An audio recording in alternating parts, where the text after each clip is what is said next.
Hi అండి అందరికీ. అందరూ ఎలా ఉన్నారు? బాగున్నారా? ఈరోజు ఈ వీడియోలో చూపించబోయే ఈ ఫుడ్ చాలా హెల్తీ ఫుడ్. ఇది మనం 8 మంత్స్ బేబీస్ నుంచి ఈ ఫుడ్ మనం పెట్టుకోవచ్చు. ఈ ఫుడ్ మనం ఇలా పెట్టడం వల్ల బేబీస్ బ్రెయిన్ డెవలప్మెంట్ అనేది బాగా పెరుగుతుంది. ఇంకా ఈజీగా లావు వస్తారు. ఈ ఫుడ్ మనము లంచ్ టైంలో కానీ ఈవినింగ్ డిన్నర్ టైంలో కానీ పెట్టుకోవచ్చు. దీనికోసము ఈ విధంగా ఫూల్ మకానా 1 కప్ తీసుకొని బాగా రోస్ట్ చేసుకోవాలి. ఇలా రోస్ట్ చేసుకునేటప్పుడు కొంచెం నెయ్యి వేసుకుంటే ఇంకా టేస్ట్ అనేది బాగుంటుంది. ఇవన్నీ బాగా క్రిస్పీగా వచ్చిన తర్వాత తీసి పక్కన పెట్టేసుకోవాలి. తర్వాత కొంచెం టేస్ట్ కోసము ఈ విధంగా 3 బాదం పప్పులు 3 కాజు పప్పులు వేసుకొని ఇవి కూడా బాగా రోస్ట్ చేసుకొని అన్నీ కలిపి మనం ఈ విధంగా మిక్సర్ జార్లోకి వేసుకొని స్మూత్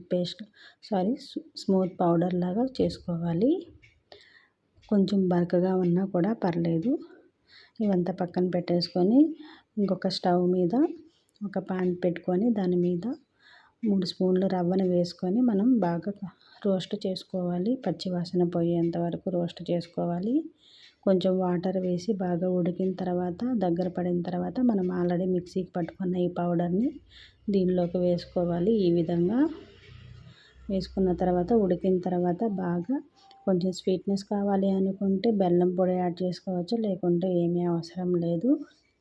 ఇది బాగా ఉడికి దగ్గర పడిన తర్వాత తీసి పక్కన పెట్టేసుకొని బాగా చల్లారిన తర్వాత పిల్లలకు పెట్టుకోవాలి. 1 ఇయర్ అబోవ్ పిల్లలకు పెట్టేవాళ్ళు కొంచెం పాలు యాడ్ చేసుకుంటే టేస్ట్ అనేది ఇంకా బాగుంటుంది. 1 ఇయర్ బిలో పిల్లలకి పాలు యాడ్ చేయాల్సిన అవసరం ఉండదు. ఇది బాగా చల్లారిన తర్వాత ఈ విధంగా మనం పిల్లలకి పెట్టామంటే ఇష్టంగా తింటారు. వీడియో నచ్చితే ప్లీజ్ లైక్ చేయండి. ఫస్ట్ టైం వీడియో చూస్తున్న వాళ్ళు ఛానల్ సబ్స్క్రైబ్ చేసుకోండి. Thank you so much watching my video.